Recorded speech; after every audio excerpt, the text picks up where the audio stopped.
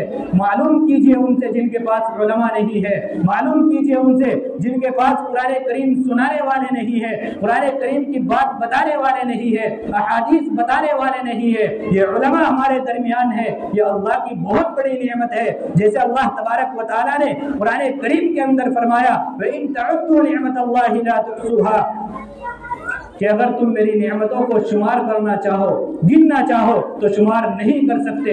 انہی نعمتوں میں سے ایک نعمت یہ علماء بھی ہمارے درمیان میں اگر ہے تو یہ علماء بھی ایک نعمت ہے۔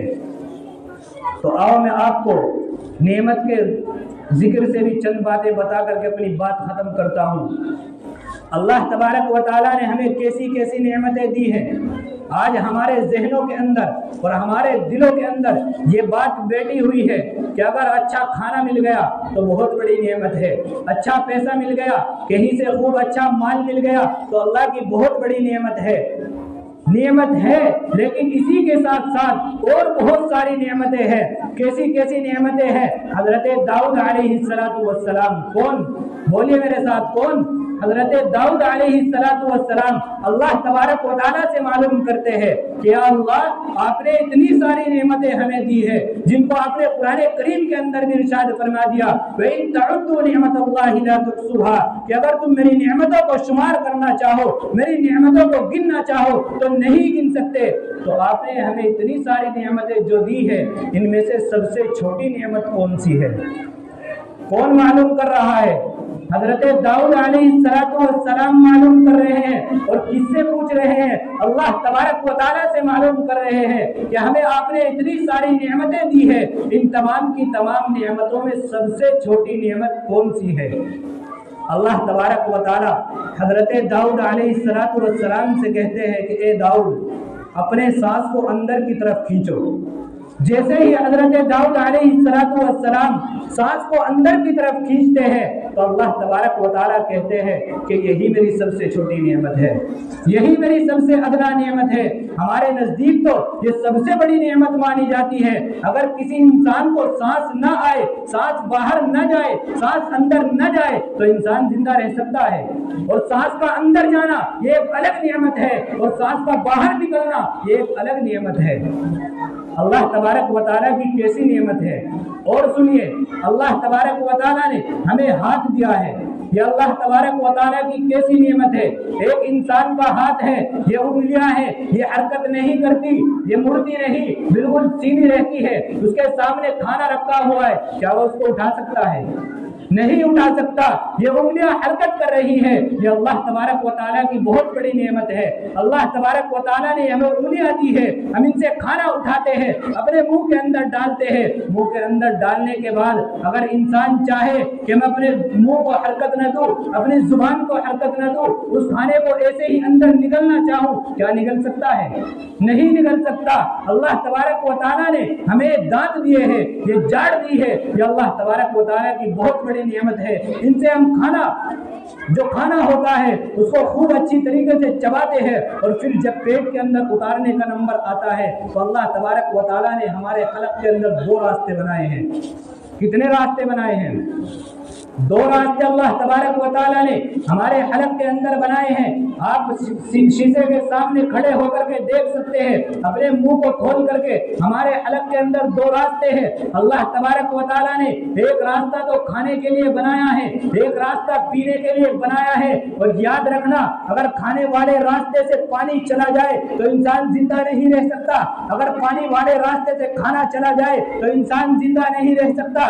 پھر آپ کہیں گے کہ راستے تو دونوں برابر میں ہیں، کھانا تو چلا ہی جاتا ہوگا پانی والے راستے میں، اور پانی والے راستے میں کھانا، اور کھانے والے راستے میں پانی، یہ تو چلا ہی جاتا ہوگا۔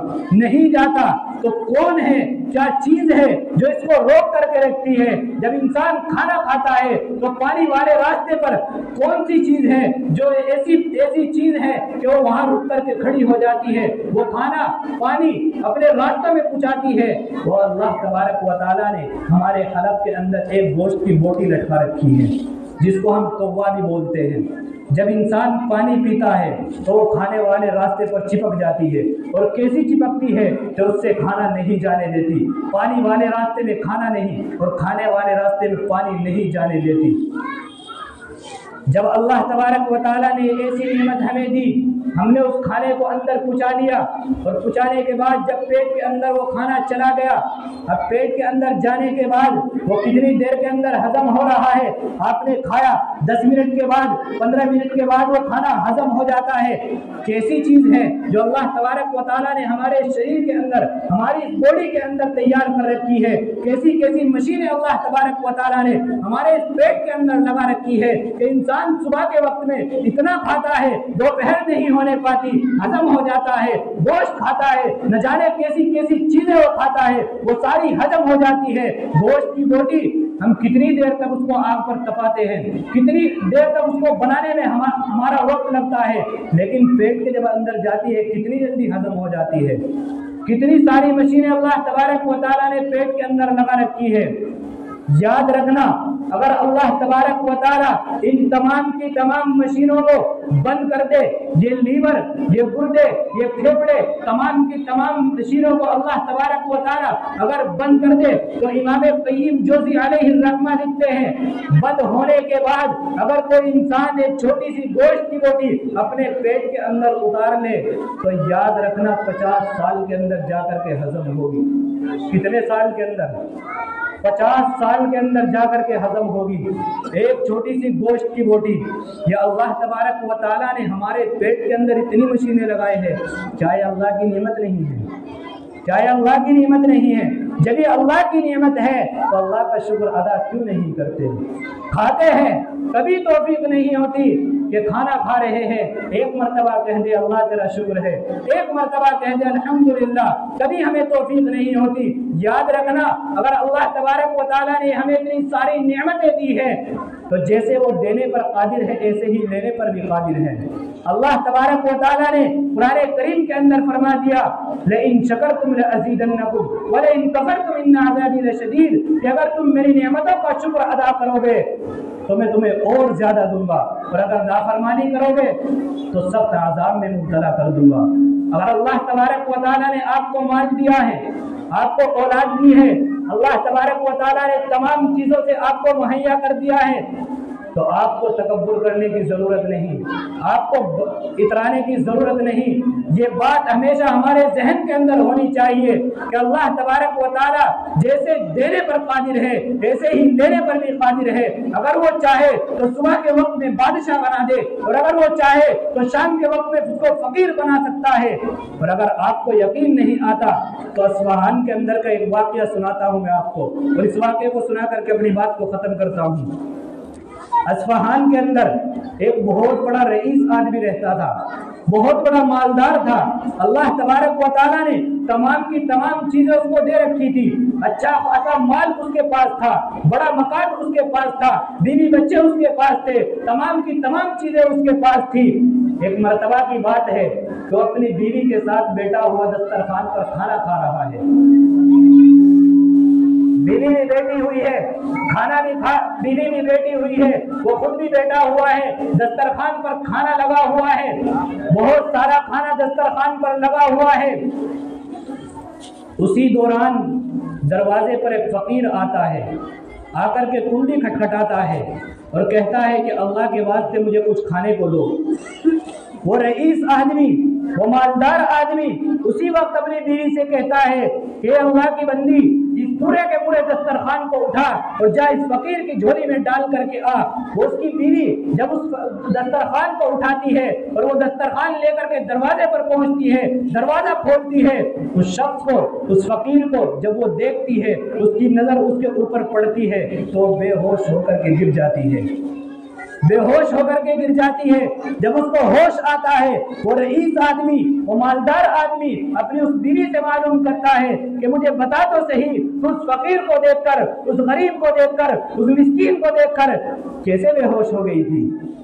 وہ کہتی ہے کہ آپ کو میں بتاؤں، ایک وقت وہ تھا کہ جو یہ آج ہمارے دروازے پر فقیر کھڑا ہوا تھا، ایک وقت وہ تھا کہ اس اصفہان کا بہت بڑا رئیس آدمی تھا، اور جہاں آج آپ بیٹھے ہوئے ہیں ایک وقت وہ تھا کہ جب یہ اپنے وقت کا رئیس آدمی تھا تو یہ بھی یہی بیٹھا کرتا تھا۔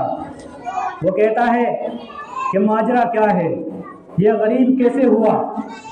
تو وہ کہتی ہے کہ ایک مرتبہ جیسے آج ہم کھانا کھا رہے تھے، میں بھی اسی کے ساتھ، جب میرا پہلے شوہر تھا میں اس کے ساتھ کھانا کھا رہی تھی، ہمارے دروازے پر فقیر آیا اور آ کر کے اس نے دستک دی، کنڈی کھٹکھٹائی اور اللہ کے واسطے کچھ کھانے کو مانگا، لیکن اس نے اس کو کھانے کو نہیں دیا، اپنے دروازے سے دھکا دے دیا اور کہا کہ جا کہیں اور جا کر کے مانگ لے۔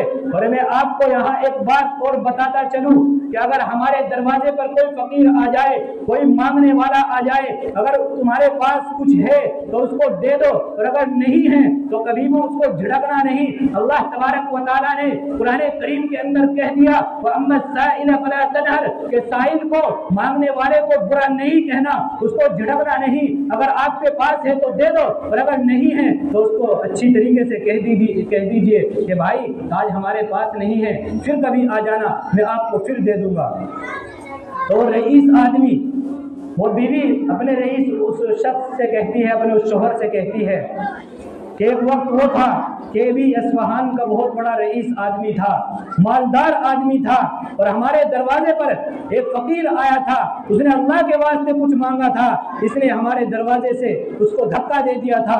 اللہ تبارک و تعالیٰ نے اس کو یہیں سے گرانا شروع کر دیا، آہستہ آہستہ اس کو تمام کا تمام مال اس کا ختم ہو گیا، اور یہاں تک کی نوبت آ گئی کہ مجھے طلاق دینے پر مجبور ہو گیا، میں اس کے نکاح سے نکل گئی۔ تو رئیس آدمی، اس وقت کا مالدار آدمی کیا کہتا ہے کہ اللہ کی بندی، جب تو نے مجھے پورا واقعہ بتا ہی دیا تو میری ایک بات بھی سنتی جا۔ وہ کہتی ہے کہ کیا بات ہے؟ تو رئیس آدمی کہتا ہے کہ جو تمہارے دروازے پر اس وقت فقیر آیا تھا وہ کوئی اور نہیں، وہ میں ہی تھا۔ کون تھا؟ وہ کوئی اور نہیں، وہ میں ہی تھا۔ اس لیے ہر وقت، ہر لمحہ ہمارے ذہن کے اندر یہ بات رہنی چاہیے کہ اللہ تبارک و تعالیٰ جیسے دینے پر قادر ہے ویسے ہی لینے پر قادر ہے۔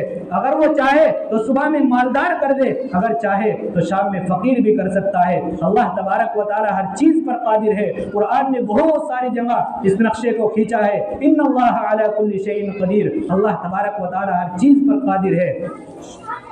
اللہ تبارک و تعالیٰ سے دعا کرے کہ جو باتیں کہی گئی عمل کرنے کی توفیق عطا فرمائے۔ اگر کوئی بات غلط ذہن سے نکل گئی ہو تو آپ سے اصلاح کی امید رکھتا ہوں، اور اپنے اساتذہ کرام سے بھی اصلاح کی امید رکھتا ہوں۔ آمین و توفیق اللہ۔